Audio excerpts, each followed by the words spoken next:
ప్రస్తుతం తెలంగాణ అసెంబ్లీ సమావేశాలు ప్రారంభమయ్యాయి. అలా చూద్దాం. అనతి కాలంలోనే రాష్ట్ర అభివృద్ధి చాలా వడివడిగా ముందు సాగుతూ ఉంది అధ్యక్ష. అందులో భాగంగా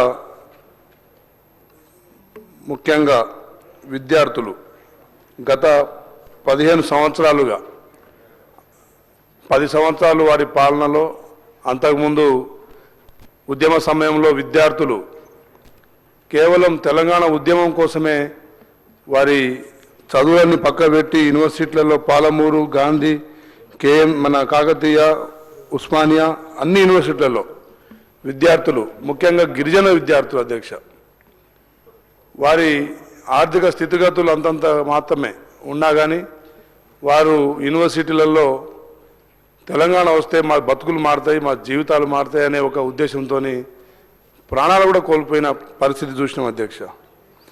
మరి అలాంటి ప్రాణత్యాగాల మీద చలించి సోనియా గాంధీ గారు తెలంగాణ ఇస్తే ఆ తెలంగాణలో 10 సంవత్సరాల్లో అధ్యక్ష మరి ప్రజల గుండెల్లో గాయాలని మిగిలించిన అధ్యక్ష. అదేవిధంగా ప్రజాస్వామ్యాన్ని ఖూని చేసే విధంగా, ప్రజల మనోగతాన్ని విస్మరించే విధంగా 10 సంవత్సరాల్లో ప్రజా గొంతుకల్ని నొక్కేసి, అదేవిధంగా ప్రశ్నించే వారిని తొక్కిపెట్టే ఒక పరిపాలన మన రాష్ట్రంలో చూసినాం అధ్యక్ష. ఒక నమ్మక ద్రోహానికి చిరునామా గత 10 సంవత్సరాల పాలన అధ్యక్ష. విద్యార్థులు, ఏకోపాధ్యాయ స్కూళ్ళు, ప్రభుత్వ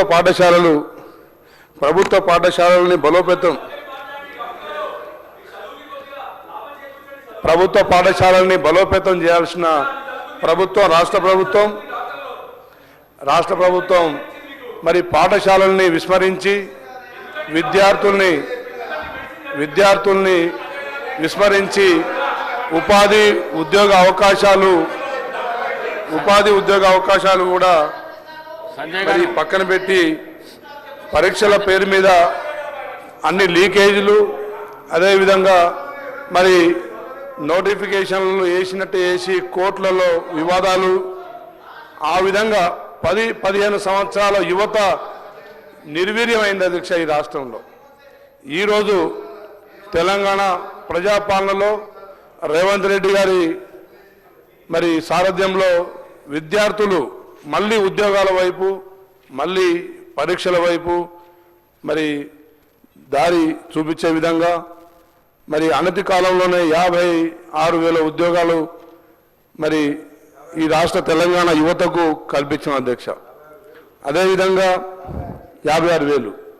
అదేవిధంగా అధ్యక్ష, యువతకు మెరుగైన విద్య అవకాశాలు కల్పించాలని చెప్పేసి ప్రతి నియోజకవర్గానికి ఒక ఇంటగ్రేటెడ్ పాఠశాలలు, అన్ని కులాల, అన్ని మతాల విద్యార్థులు మరి 3,000కు దగ్గరగా విద్యార్థులందరినీ ఒకే ఐడియాలజీతోని, ఒక కాంపిటేటివ్ స్పిరిట్తోని, తెలంగాణ పోరాట స్ఫూర్తితోని వారికి విద్యను అందించే కార్యక్రమం కూడా ముఖ్యమంత్రి గారు చేపట్టారు అధ్యక్ష.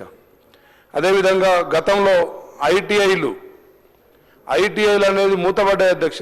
టెక్నికల్ ఎడ్యుకేషన్ అనేది ఒక నైపుణ్యత కేంద్రాలు మొత్తం మూతపడ్డాయి అధ్యక్ష.